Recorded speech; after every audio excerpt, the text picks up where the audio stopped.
Hello students, today's topic how India got independence.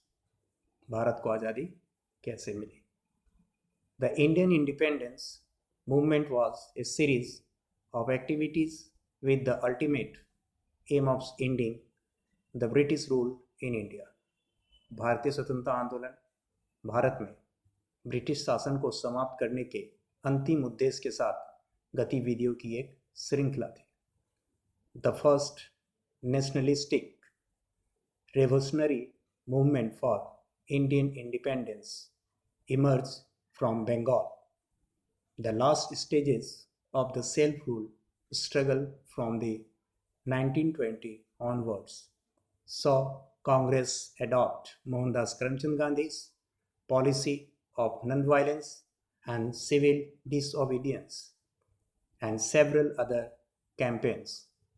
भारतीय स्वतंत्रता के लिए पहला राष्ट्रवादी क्रांतिकारी आंदोलन बंगाल से उभरा.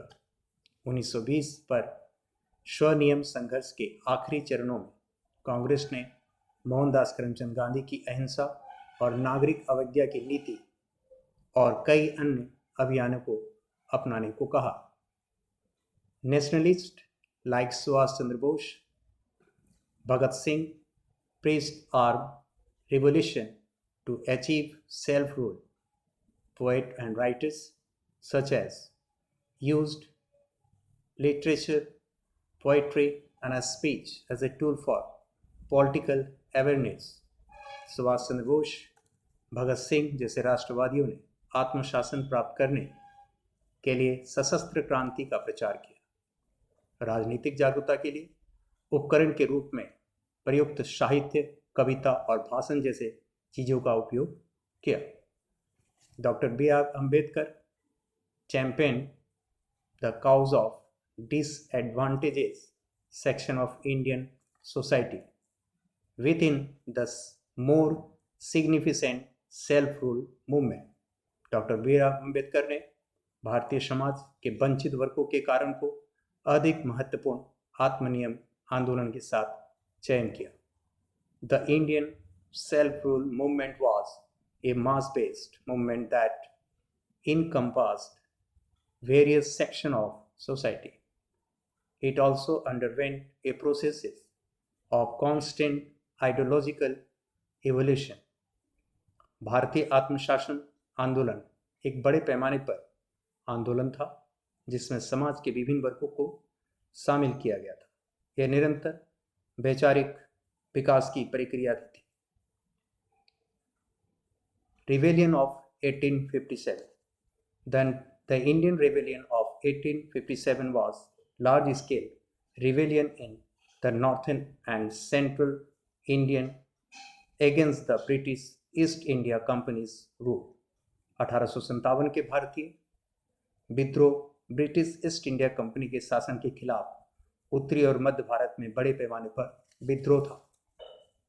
It was suppressed and the British government took control of the company.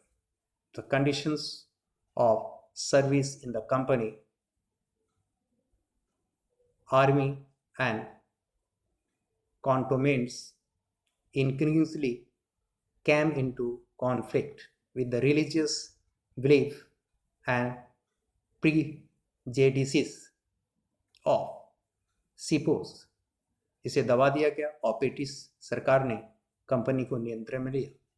Company की सेना और व्यवस्थाओं में सेवा की शर्तें तेजी से धार्मिक मान्यताओं और सिपाहियों के पूर्वाग्रह के साथ संघर्ष में आई.